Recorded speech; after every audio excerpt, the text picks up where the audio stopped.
বন্ধুরা, দেখি আজকে কি আপনার পার্টনার কোনো কল মেসেজ করবে আপনাকে। তো ইয়েস, আপনার পার্টনার কিন্তু আপনাকে লক্ষ্য রাখছে সব জায়গা থেকে, বিশেষ করে ইন্টারনেট অনলাইনে আপনার পার্টনার আপনাকে স্পাই করছে। আর আপনার প্রতি প্রচণ্ড কৌতূহল, আপনার লাইফে কি চলছে না চলছে সমস্ত ইনফরমেশন ওনার চাই। তো আজকে উনি কল করতে পারেন। হ্যাঁ, নাইট অফ পেন্টিকালস, বাট একটু স্লো। আজকে না হলেও কালকের মধ্যে করতে পারে। একটু স্লো। আপনি যদি কোনো ওনার কাছ থেকে অফার চাইছেন তো এই মুহূর্তে অফার পাবেন না, বাট পাবেন, একটা টাইমে পাবেন।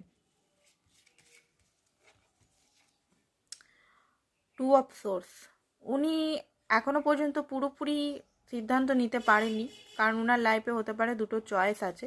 তো খুব জলদি উনি একটা ডিসিশনে এসে আপনাকে চুজ করবেন। নেক্সট হচ্ছে উনি এই মুহূর্তে প্রচণ্ড একাকিত্বতা ফিল করছে, কেউ ওনার পাশে